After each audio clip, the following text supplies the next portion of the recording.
They did not come in the shroud of night. They came at high noon, when the sun was at its zenith, so that all could see. I once believed the most terrifying sound was the shriek of steel drawn from its scabbard in battle. I was wrong. The most terrifying sound is the cheer of a crowd as they watch a duchess being dragged barefoot through the mud. And I knew this was only the beginning. Before the oaken doors were kicked open, the silence in my chambers still held. The October sun slanted through the stained glass window, painting trembling patterns of light on the Persian rug.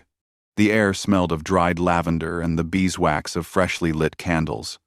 I was examining a map of the estate, my ringed fingers tracing the lines on the smooth calfskin. It was a world of order, of power, of the deference I had come to expect. A world that was about to be reduced to ash. The noise began outside, not the familiar clatter of my husband's retinue, nor the laughter of my ladies in waiting. This was a different sound. Heavy, brutal, the tramp of iron-soled boots on stone, the clang of metal on metal, and a guttural voice barking orders. The doors burst open. The captain of the king's guard, Borin, stood there, his gray steel armor smeared with grime, his eyes as cold as chips of flint. Behind him, guards flooded the room like a pack of wolves. "Eleanor Cobham," he snarled, holding out a parchment scroll bearing the royal seal. "You are arrested in the name of King Henry on charges of witchcraft, treason, and conspiracy against the crown." My throat went dry. The words were alien, a language from some hellish place. I drew myself up, trying to cling to the last vestiges of my dignity. "You have no right. I am the Duchess of Gloucester, my husband." "Your husband can't help you now," Borin cut in, a cruel smirk playing on his lips. "You'll come with us." When a soldier moved toward me, I recoiled instinctively. "Do not touch me," I cried, my voice sharp with a mixture of horror and fury. Borin's smirk vanished. He gave a signal. 2 guards seized my arms. The cold, rough metal of their gauntlets bit into my skin. I struggled, but it was useless. Another soldier stepped before me. Without a word, he ripped the pearl necklace from my throat. The string snapped, and the pearls, a gift from my husband, scattered across the floor like solid tears.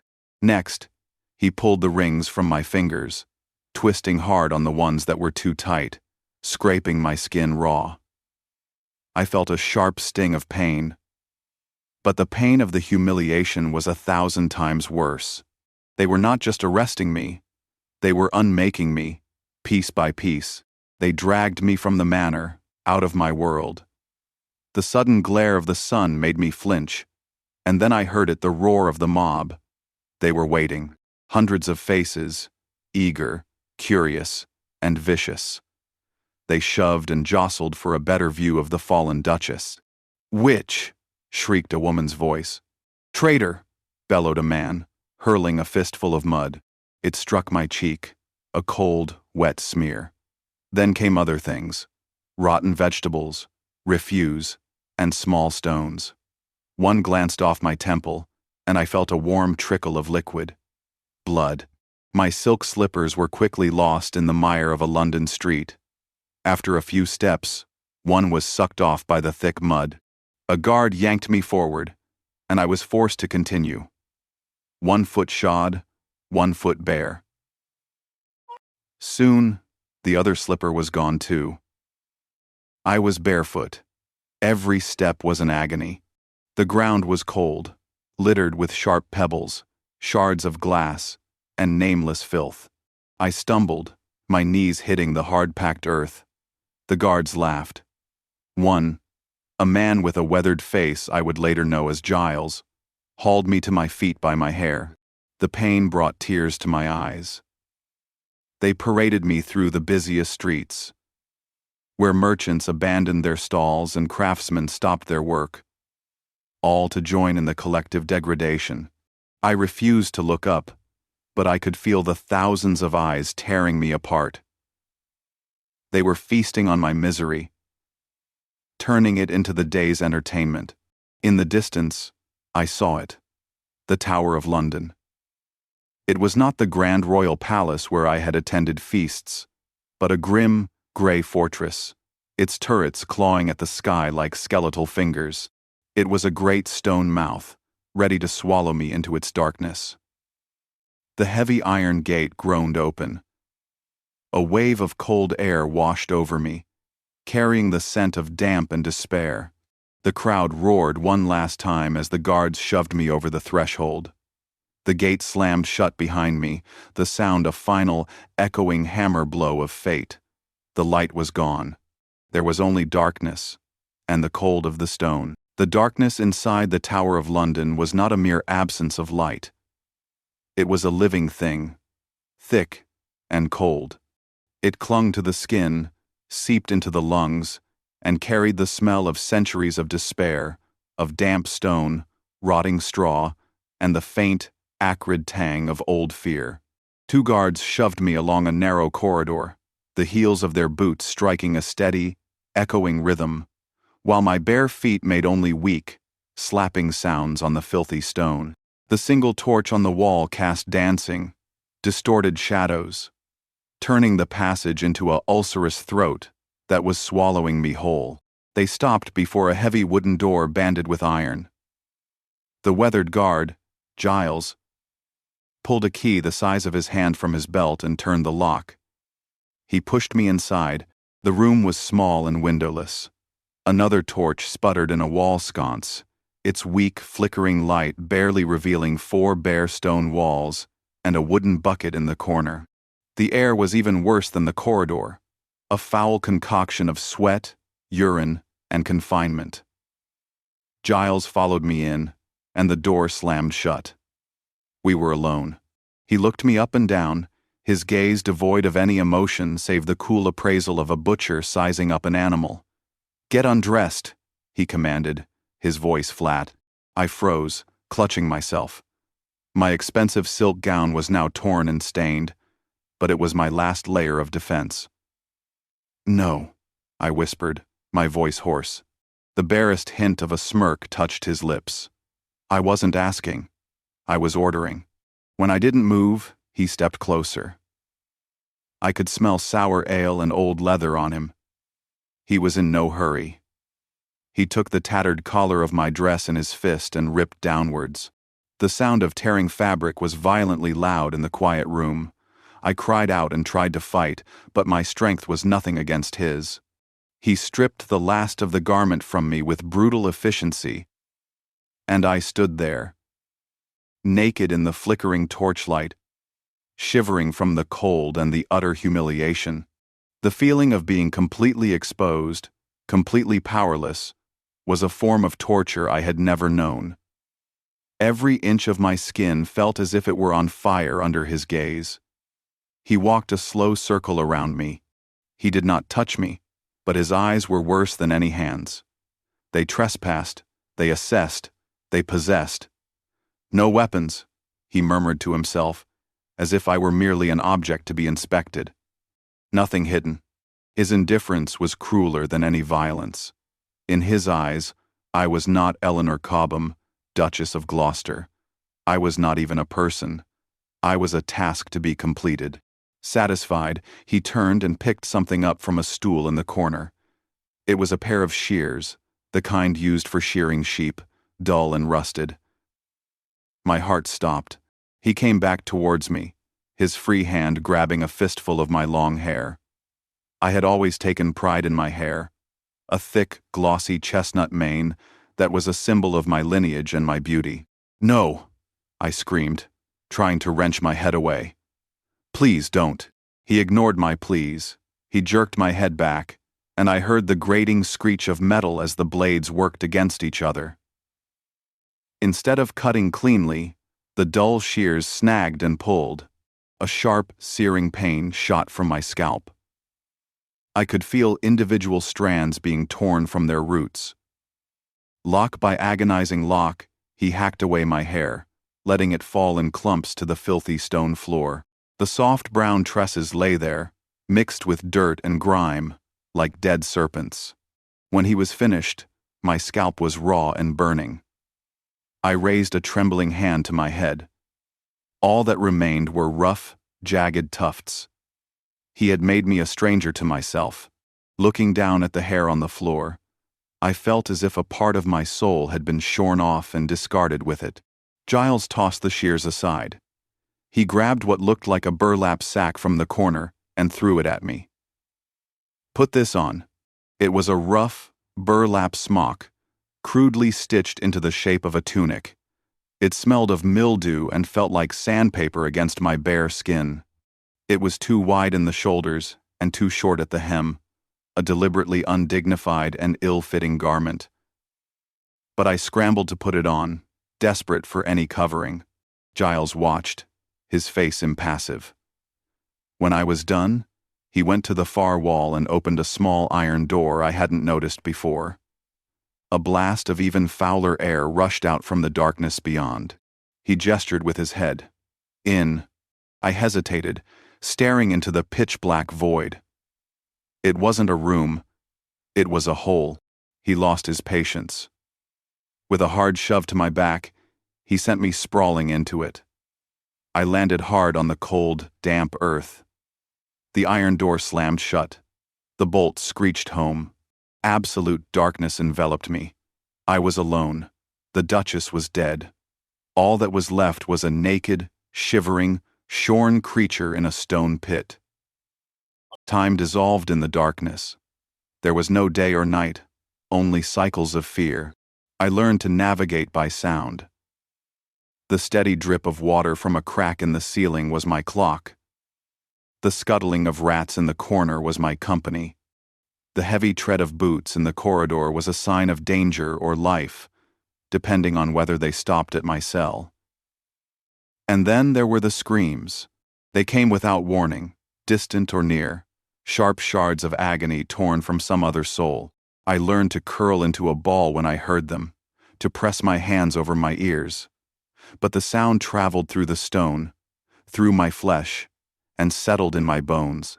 Just when I thought I was utterly alone, the bolt scraped again. The door opened, and a figure was thrown in with me. It slammed shut. In the dark, I heard a ragged gasp, a wheezing cough. "First night?" a voice said, hoarse and gravelly. "Don't cry. It wastes the water in you." I hadn't realized I was sobbing. I hastily wiped the hot tears from my cheeks. "Who are you?" "Name's Isolde," the voice replied. "And you?" "Ah, it doesn't matter. We're all nameless in here." Isolde shifted in the dark, and I could sense her moving closer. "You're nobility, aren't you? I can still smell the soap on your skin. It'll fade." Isolde became my guide in this hell. She taught me the unwritten rules of survival. The jangle of keys meant the guards were on patrol. The clang of a bucket meant food was coming. Loud, drunken laughter meant we were to be absolutely silent, for that was when they were most dangerous. She told me of the other women, the ghosts in the nearby cells. One taken for selling herbs deemed witchcraft, another for spurning a powerful man, and many, like Isolde, for the crime of stealing a loaf of bread to feed a child. Food came once a day. Giles, the stone-faced guard, would open the small hatch at the bottom of the door and shove in a wooden pail. Inside was a thin, gray, lumpy porridge that tasted of mud. The first time, I turned away in disgust. The smell made my stomach heave. Isolde said nothing, simply scooped up her share with her cupped hands and ate ravenously. The women in other cells began to scream, fighting over it through the slots. "Me first! That's my portion!" By the second day, the gnawing hunger won out over my pride. I hesitated, then scooped up the gruel, trying not to think of what it was. It was cold, bland, and I could feel grit between my teeth, but it kept me alive. Isolde nodded in the darkness. "Good. Pride is the first thing to die here. One day, we heard a different kind of commotion. A woman, Agnes, was screaming as they dragged her from her cell. Isolde grabbed my hand, her fingers bony and cold. "Don't watch," she whispered. But we couldn't help but listen. They took Agnes to the small yard I could just glimpse through a crack in the door. We heard the sharp hiss of a leather strap cutting through the air, followed by a piercing shriek. Then another, and another. The sounds of the flogging, the weeping, and the guards' jeering laughter merged into a symphony of brutality. When they brought Agnes back, she was no longer screaming, only making small, whimpering sounds. The horror was not only physical. One afternoon, a man in the black robes of a priest appeared at my cell door. It was not Giles. This man had a kind face and a soft voice. "I am Father Michael," he said through the hatch. "I have come to hear your confession, my child." A flicker of hope ignited in me. A man of God. "Father, I am innocent," I pleaded. "They have lied about me." Father Michael sighed, a sound of theatrical disappointment. "Pride, my child. It is a deadly sin. God has placed you here to purify your soul. Accept his punishment. Tell me of your pacts with the devil. Tell me of the wax figures you used to curse the king. Confession will set you free." His voice was gentle, but his words were poison. He was not seeking truth. He was seeking surrender. He was using my own faith as a weapon against me, turning my God into my jailer. He stayed for hours, his low drone repeating the accusations, the temptations to confess, until I had to cover my ears and scream for him to leave. He left me feeling more violated than any physical scar could inflict. He had trespassed upon my soul. That night, I did not sleep. I lay on the cold stone, listening to Isolde's steady breathing beside me. I understood now. This prison was not just stone walls. It was a machine designed to grind away everything I was: my dignity, my hope, and finally, my sanity. I was no longer just afraid of pain. I was becoming afraid of the madness that lurked in the dark, waiting to consume what was left of Eleanor Cobham. The weeks bled into nameless months. I learned the rhythm of decay. I knew which fungi grew fastest on the damp walls, and which cough in the night signaled another soul's departure. Isolde, my companion in the dark, grew weaker. Her cough, once merely rasping, became a series of painful, tearing sounds. I tried to give her my meager portion of the gruel, but she would only shake her head, her thin lips a bloodless line. One morning, I woke to find her still and cold. They came and took her away as they would a sack of refuse, without a word or a prayer. Her absence left a void in the cell colder than the stone, and the loneliness was now more terrifying than the presence of the guards. Then one day, the door swung wide. It was not Giles, but two different guards wearing the crest of the court. "It's time, witch," one of them growled. They dragged me from the darkness into the blinding glare of an overcast day. My eyes, accustomed to the gloom, burned with pain. They took me to the great hall, where I had once danced under glittering chandeliers. Now, it was a makeshift courtroom. A long table was set at one end, and behind it sat men in crimson robes, bishops, and judges. Their faces were a blur, distant and vulture-like. There was no jury, no counsel to defend me. There was only me, trembling in my filthy burlap, and their accusations echoing in the vast, empty hall. They read a long list of charges: conspiring to kill the king with magic, consorting with demons, violating the laws of God and man. They presented evidence, a few of my astronomy books called grimoires, the testimony of a maidservant who had been tortured until she said whatever they wanted. I tried to speak, but my voice was a weak, hoarse thing from disuse. "Lies," I rasped. "All of it." Lies. No one listened. The trial was a performance, the verdict long since written. The chief magistrate, a corpulent man with small, beady eyes, pronounced the sentence. I was not to be hanged or burned. My fate was to be crueler. I was sentenced to public penance. On 3 separate days, I was to walk barefoot through London's busiest markets, dressed only in a chemise, carrying a wax taper to confess my sins before the populace. It was a death sentence for my name, a carefully staged execution of the soul. The first day of the penance arrived. They brought me out of the tower. Giles was there, and for the first time, I saw a flicker of something in his eyes. It was not pity, it was a cold curiosity. He wanted to see how I would break. They stripped me of my prison rags and dressed me in a thin, white chemise, the undergarment of a lady. It was nearly transparent in the daylight. They pressed an unlit candle into my hand. The gates opened, and the sound of the mob hit me again, louder, more ravenous than before. They had come for the final act. Walk, Giles commanded. I took the first step out of the gate. The cold, sharp cobblestones bit into the soles of my bare feet. The crowd roared.